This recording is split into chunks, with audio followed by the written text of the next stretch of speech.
Hello friends, welcome back to the new video. आप सभी लोगों का स्वागत है एक नई क्लास में। अगर आप लोग दिल्ली पुलिस का एग्ज़ाम देने जा रहे हो तो ये क्वेश्चन बहुत ज़्यादा इंपॉर्टेंट है, तो इनको ज़रूर देखते हुए जाइए। हम लोग जो टॉप 100 क्वेश्चन हैं इनकी सीरीज़ चला रहे हैं, जिसमें हम कंप्यूटर के क्वेश्चंस को भी लेकर के चलते हैं और जीके क्वेश्चंस को भी लेकर के चलते हैं। तो बेसिकली यहाँ पे हम लोग कंप्यूटर के क्वेश्चंस करेंगे और दूसरी जो वीडियो होती है उसमें हम जीके क्वेश्चंस करते हैं। चलिए शुरू करते हैं वीडियो को। तो देखिए, जितने भी क्वेश्चन आपको कराए जा रहे हैं वो आपके एग्जाम के पॉइंट ऑफ व्यू से बहुत ज़्यादा इंपॉर्टेंट हैं।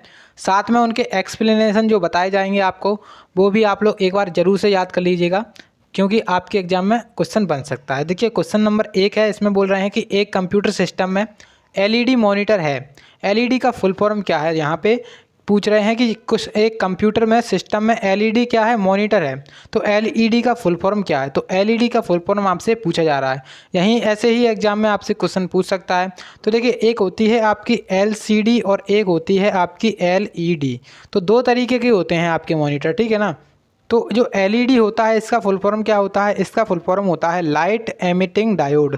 क्या फुल फॉर्म होता है, लाइट एमिटिंग डायोड। तो इसका करेक्ट आंसर हो जाएगा ऑप्शन नंबर जो 4 है, वो आपका इसका करेक्ट आंसर हो जाएगा। लेकिन आपसे अगर एलसीडी का पूछ सकता है वो, क्योंकि एग्जामिनर तो कुछ भी कर सकता है, तो आपसे एलसीडी का जैसे पूछा जाए तो एलसीडी का फुल फॉर्म क्या है, तो एलसीडी का फुल फॉर्म है, जो अपना एलसीडी है उसका फुल फॉर्म क्या है। देखिए, सबसे पहले जो अपना एलईडी है हमने उसके देख लिया कि लाइट एमिटिंग डायोड। तो एलसीडी का पूछा जा सकता है आपसे, तो एलसीडी का जो फुल फॉर्म है वो क्या है, लिक्विड क्रिस्टल डिस्प्ले। क्या फुल फॉर्म है, लिक्विड क्रिस्टल डिस्प्ले, ठीक है ना। तो इस तरीके से यहाँ पे 2 क्वेश्चन आपके कंप्लीट हो गए। उसके बाद देखिएगा नेक्स्ट प्रश्न। तो ये प्रश्न बहुत ज़्यादा अच्छा क्वेश्चन है। इसमें आपसे कह रहे हैं कि विंडोज़ लोगो की प्लस, आपको एक बीच में ब्लैंक दिया हुआ है, स्क्रीन को लॉक करता है। मतलब जो आपकी विंडो लोगो की होती है, मतलब आपने देखा होगा कि आपका जो कीबोर्ड होता है उसमें कुछ इस प्रकार से एक बटन दिया हुआ रहता है, जो आपका स्पेस बार होता है उसके बगल से। आपका जो स्पेस बार का बटन होता है उसके बगल से एक इस प्रकार का आपके कंप्यूटर में बटन दिया रहता है। तो इसमें क्या यूज़ होता है, जो इसका मतलब इसका नाम क्या है, इसका नाम है विंडो लोगो की। अगर इसके साथ में हम एल को दबाते हैं, मतलब विंडो लोगो की और एल दबा देंगे तो स्क्रीन लॉक दिखेगा, मतलब स्क्रीन को लॉक करता है। तो इसका यूज़ क्या होता है, विंडो लोगो की प्लस एल को करेंगे तो स्क्रीन लॉक हो जाएगी आपकी, ठीक है। तो इसका करेक्ट आंसर हो जाएगा ऑप्शन नंबर 2 इसका करेक्ट आंसर है। उसके बाद आपको दिख रहा है यहाँ पे विंडो जो अपनी के है, विंडो आई है, इस तरीके से दिख रहा है। तो विंडो लोगो की प्लस, आप लोगों ने, मैंने कई सारे वीडियोज़ में बताया है कि विंडो आर का यूज़ करते हैं जब विंडो लोगो की होती है, और आर का यूज़ करते हैं जब, तो क्या होता है, रन कमांड खुलती है। और रन कमांड में आप लोग कुछ भी चीज़ सर्च कर सकते हो। तो रन कमांड में ऐसे ही नहीं सर्च हो जाता, उसका एक्सटेंशन लिखना पड़ता है, ठीक है ना। तो आप लोग, और मैं जो पिछली वीडियोस में बता चुका हूँ विंडोज़ के बारे में कि विंडो जो है ना उसके साथ में किस किस कीज़ का उपयोग करके क्या क्या होता है, तो आप लोग वो वाली वीडियो ज़रूर देख लीजिएगा। उसके बाद देखिएगा नेक्स्ट प्रश्न। इसमें कह रहे हैं कि बंद करने से पहले आपको अपना दस्तावेज यानी कि डॉक्यूमेंट करना होगा। तो पहले बीच में ब्लैंक दिया हुआ है, इसमें आपको ये बताना है कि जो अपना डॉक्यूमेंट होता है उसको बंद करने से पहले उसको क्या करना चाहिए। पहला ऑप्शन है कि भेजना, सेकंड ऑप्शन है सेव, और थर्ड ऑप्शन है खोलना, और फोर्थ ऑप्शन है प्रिंट। तो देखिए, जो अपना बेसिकली करते क्या है सब लोग, जो अपना डॉक्यूमेंट होता है उसको बंद करने से पहले हमें क्या करना चाहिए, जो अपना सेव है वो करना चाहिए। तो इसका करेक्ट आंसर हो जाएगा ऑप्शन नंबर 2। अब सेव के लिए शॉर्टकट कीज़ भी आपसे पूछी जा सकती हैं। तो देखो, एक तो सेव के लिए शॉर्टकट की होती है जो अपना SAVE, सेव करने के लिए शॉर्टकट की क्या है, Ctrl+S, CTRL+S क्या है, शॉर्टकट की है। अगर आप लोग इसको सेव एज करना चाहते हो, सेव एज, तो सेव एज क्या है यहाँ पे, तो सेव एज जो है ना इसका शॉर्टकट की क्या है, तो अगर आप लोग F12 दबा देते हो तो आपका सेव एज का डायलॉग बॉक्स अपने आप खुल करके आ जाएगा, आपको फाइल मेन्यू में जाने की ज़रूरत नहीं पड़ेगी। तो इस तरीके से यहाँ पे सेव का शॉर्टकट की आप लोग इस तरीके से देख सकते हो, और सेव एज का शॉर्टकट की F12 है, ठीक है। चलिए, उसके बाद देखिएगा नेक्स्ट प्रश्न। इसमें कह रहे हैं कि कंप्यूटर बूटिंग क्या है, जो कंप्यूटर में बूटिंग होता है वो क्या होता है। सबसे पहला ऑप्शन है कि कंप्यूटर सिस्टम को उपयोग के लिए तैयार करने के लिए ऑपरेटिंग सिस्टम को मेमोरी में लोड करना। उसका सेकंड ऑप्शन है हार्ड डिस्क को जो अपनी हार्ड डिस्क होती है उसको क्या करना है, डिफ्रैगमेंट करना है। थर्ड ऑप्शन है ऑपरेटिंग सिस्टम को हटाना, और फोर्थ ऑप्शन है हार्ड डिस्क ड्राइव को फॉर्मेट करना। तो देखिए जो कंप्यूटर का बूटिंग सिस्टम होता है उसमें क्या क्या होता है उसमें, तो इसमें जो अपना मतलब बूटिंग सिस्टम में होता क्या है, जो कंप्यूटर में जो सिस्टम है उसको अपना जो सिस्टम है उसको तैयार करता है। ये किसके लिए तैयार करता है, जो ऑपरेटिंग सिस्टम होता है उसमें मेमोरी को लोड करता है यहाँ पे। मतलब यहाँ पे जो फर्स्ट वाला ऑप्शन है वो आपका करेक्ट आंसर हो जाएगा इसका, ठीक है। तो आपने सुना होगा एक, जब आपका कंप्यूटर मतलब होता है स्टार्ट, तो बायोस नाम का आपने सुना होगा, बेसिक इनपुट आउटपुट सिस्टम। तो बेसिक BIOS इसका फुल फॉर्म आपसे पूछ सकता है, बेसिक इनपुट आउटपुट सिस्टम इसका फुल फॉर्म है, ठीक है। उसके बाद देखिएगा नेक्स्ट प्रश्न, इसमें कह रहे हैं कि एक्सेल वर्कशीट में करंट डेट डालने के लिए क्या दबाएं। तो देखिए जो आपका MS एक्सेल होता है उस मतलब वो एग्जामिनर का बहुत ज़्यादा फेवरेट है, क्योंकि MS एक्सेल से एक ऐसा मतलब MS एक्सेल एक ऐसा आप लोग मान सकते हो जिसको कि मतलब बहुत ज़्यादा क्वेश्चन भी आ सकते हैं इसमें से, और स्टूडेंट्स की संख्या कम होती है, मतलब स्टूडेंट्स इसके बारे में कम समझ पाते हैं MS एक्सेल के बारे में। तो MS एक्सेल में यहाँ पे हमसे ये पूछा जा रहा है कि जो करंट डेट है उसको डालने के लिए कौन सी शॉर्टकट की है। करंट डेट जैसे आपकी जो वर्तमान में डेट चल रही है उसको आपको अगर इंसर्ट करना है बिना किसी टाइप किए, तो आप लोग क्या करोगे, तो आपको दबाना पड़ेगा जो अपना कंट्रोल प्लस सेमी कोलन है ना, वो आप लोग अगर दबाओगे, कंट्रोल प्लस सेमी कोलन जो अपना होता है कंप्यूटर में एक बटन, तो उसको अगर आप लोग दबाते हो तो आपकी जो करंट डेट है वो इसमें आकर इंसर्ट हो जाएगी, ठीक है। तो उसके बाद अगर आप लोग अपना जो करंट टाइम है मतलब करंट टाइम है उसको इंसर्ट करना चाहते हो, तो उसके लिए आपको क्या दबाना पड़ेगा, तो आपसे पूछ सकता है जो करंट टाइम है उसको इंसर्ट करने के लिए क्या दबाना पड़ेगा, तो कंट्रोल CTRL प्लस शिफ्ट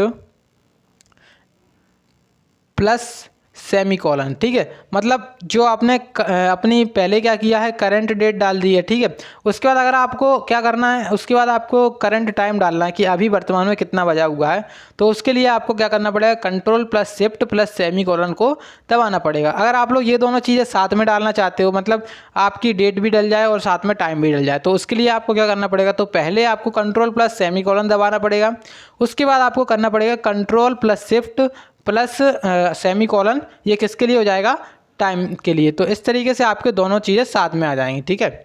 चलिए उसके बाद देखिएगा नेक्स्ट प्रश्न, तो इसमें आपसे बोल रहे हैं कि जो आउटपुट उपकरणों के उदाहरण कौन से हैं। तो आउटपुट उपकरणों के उदाहरण कौन से हैं, स्क्रीन, प्रिंटर, स्पीकर, और ऑप्शन 4 है सभी विकल्प सही हैं। तो देखिए जो इनपुट डिवाइसेस होती हैं और आउटपुट डिवाइसेस होती हैं, मैंने आपको बताया था पिछली वीडियो में कि इनपुट डिवाइसेस क्या होती हैं और आउटपुट डिवाइसेस क्या होती हैं, और उसमें आपको ये भी बताया था बहुत सारी इंपॉर्टेंट इनपुट और आउटपुट दोनों डिवाइसेस करवाई थी। अगर आप लोग PDF चाहते हो तो PDF भी मिल जाएगी, आपकी जो टेलीग्राम चैनल है वहाँ पर जाके आप लोग ज्वाइन हो जाना। सरकारी एग्जाम फाइटर के नाम से टेलीग्राम चैनल है, अगर आप लोग वहाँ पे जाकर के ज्वाइन हो जाओगे तो आपको सभी PDF मिल जाएंगी, और जितने भी आपको इंपॉर्टेंट क्वेश्चन है वो सभी आपको वहाँ पे मिल जाते हैं, ठीक है। उसके बाद देखिए जो आउटपुट उपकरण के उदाहरण हमसे पूछ रहे हैं, तो देखिए स्क्रीन होता है वो क्या होता है, एक आउटपुट होता है, आउटपुट डिवाइस होता है। उसके बाद प्रिंटर भी क्या होता है, आउटपुट डिवाइस होता है। इससे हम आउटपुट ले सकते हैं, मतलब जैसे आपने उसमें कोई पेज अपना प्रिंट करना है तो प्रिंट किस पे होगा, पेज पर प्रिंट हो जाएगा, वो आपका आउटपुट हो जाएगा, ठीक है। तो ये भी आउटपुट हो गया। स्पीकर से हम कैसे आउटपुट ले सकते हैं, तो स्पीकर के द्वारा हम साउंड को आउटपुट ले सकते हैं। तो इस तरीके से यहाँ पे तीनों आउटपुट डिवाइस हो जाएंगे, यानी कि करेक्ट आंसर क्या हो जाएगा, जो अपना सभी विकल्प सही है, ऑप्शन नंबर 4 इसका करेक्ट आंसर हो जाएगा, ठीक है। उसके बाद देखिएगा नेक्स्ट प्रश्न, तो इसमें कह रहे हैं कि यूनिवैक UNIVAC का पूरा नाम क्या है। तो यूनिवैक का पूरा नाम आपसे पूछा गया है कि यूनिवैक का पूरा नाम क्या है। तो पहला ऑप्शन है universal automatic computer, second option है universal array computer, third option है यूनिक ऑटोमेटिक कंप्यूटर, और फोर्थ ऑप्शन है अनवैल्यूड ऑटोमेटिक कंप्यूटर। तो देखिए जो यूनिवर्सल मतलब जो अपना यूनिवैक होता है इसका फुल फॉर्म क्या है, तो इसका फुल फॉर्म है यूनिवर्सल ऑटोमेटिक कंप्यूटर, UNIV। इससे क्या हो जाएगा, यूनिवर्सल, और फिर AC से क्या हो जाएगा, ऑटोमेटिक कंप्यूटर। तो इस तरीके से यूनिवर्सल ऑटोमेटिक कंप्यूटर। अब आपसे ये पूछ सकता है कि पहला कंप्यूटर कौन सा था, क्योंकि इसी के नाम से मिलता जुलता उसका नाम है, तो उसका नाम क्या है, ENIAC। तो ENIAC उसका नाम है, ठीक है। तो इसका आपसे फुल फॉर्म पूछ सकता है, और ये पहला कंप्यूटर था इस वजह से इसका फुल फॉर्म आपसे पूछ सकता है। तो इसका फुल फॉर्म क्या है, इलेक्ट्रॉनिक इलेक्ट्रॉनिक न्यूमेरिकल, ठीक है, electronic numerical integrator and computer. क्या फुल फॉर्म है? Electronic numerical integrator and computer. तो इस तरीके से यहाँ पे NE1 का फुल फॉर्म आ जाएगा। और NE1 क्या है? NE1 है अपना कंप्यूटर, और ये कैसा कंप्यूटर है? जो सबसे पहला कंप्यूटर था, ठीक है। चलिए उसके बाद देखिएगा नेक्स्ट प्रश्न। तो इसमें कह रहे हैं आपसे कि MS वर्ड 2010 में, MS वर्ड 2010 में किस टैब में शीर्ष लेख यानी कि हेडर और पाद लेख यानी कि फूटर का विकल्प उपलब्ध है? तो MS वर्ड की बात की जा रही है और इसमें यह पूछा जा रहा है कि हेडर और फूटर किस वाले विकल्प में आते हैं, मतलब कौन से टैब में आते हैं। पहला ऑप्शन है आपके पास व्यू टैब, सेकंड ऑप्शन है पेज लेआउट टैब, और थर्ड ऑप्शन है प्रिंट लेआउट टैब, और फोर्थ ऑप्शन है इंसर्ट टैब। तो आपको ये क्या करना है, जो हेडर और फूटर होते हैं वो आप क्या करते हो? सबसे पहली बात तो जो हेडर और फूटर होते हैं वो होते क्या हैं? आपका कोई पेज मान के चलो, इस प्रकार से आपका कोई पेज है, उसमें आपको क्या करना है, उसमें आपको कुछ ऊपर भी हेडिंग लगानी है और नीचे क्या करना है, नीचे पेज नंबर वगैरह कुछ डालना है। तो आप क्या करोगे, ऊपर अगर आपको कुछ टाइप करना होगा तो आप लोग क्या लगाओगे, प्रत्येक पेज पर ये चीज़ें आती हैं, तो ऊपर लगाओगे आप लोग हेडर और नीचे क्या लगाओगे, आप लोग फूटर लगाओगे, ठीक है। तो इस तरीके से यहाँ पे किस टैब में मिलता है, ये आपको क्या करना पड़ता है, इंसर्ट करना पड़ता है। तो ये इंसर्ट टैब में मिलेगा, आपका ऑप्शन फोर्थ इसका करेक्ट आंसर हो जाएगा।